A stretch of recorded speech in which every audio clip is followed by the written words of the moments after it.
Saudi अरब के शहर जद्दा में पाकिस्तानी काउंसलेट की नई इमारत का संग बुनियाद रखने की परवाकार तकरीब। पाकिस्तानी कम्युनिटी के साथ सियासी और समाजी शख्सियात ने भरपूर अंदाज में शिरकत की है। इमारत का संग बुनियाद सऊदी अरब में पाकिस्तान के सफीर अहमद फारूक ने रखा। खिताब करते हुए खालिद मजीद ने कहा कि पाकिस्तानी काउंसलेट की नई बिल्डिंग अरब और पाकिस्तानी कल्चर का भरपूर इम्तजाज होगी। उनकी कोशिश है कि तामीराती काम 1 साल की मुकर्ररा मुद्दत से पहले मुकम्मल कर लिया जाए। उन्होंने मजीद कहा कि सऊदी अरब के मगरबी इलाके में पाकिस्तानियों की सबसे ज्यादा आबादी है। काउंसलेट की नई बिल्डिंग की तामीर के बाद लोगों को एक ही छत तले तमाम सहूलतें मयसर होंगी।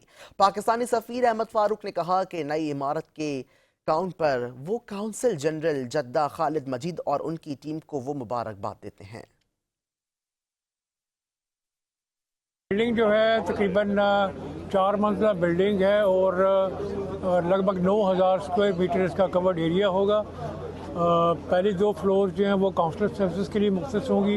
इसमें बड़े हॉल होंगे और पब्लिक वेटिंग एरियाज़ होंगे और तीसरी मंजिल जो है वो ऑफिस स्पेस के लिए है और चौथी मंजिल जो है वो हज मिशन के लिए होगी। और उसके अलावा जितने भी हमारी ये आर्काइव्स होंगे उनको वो वहाँ पे महफूज किया जाएगा। मुझे इस बात की बड़ी खुशी है कि ये मंसूबा जो कि कई दिहाई पहले जिसके बारे में सोचा गया था, आज हम उस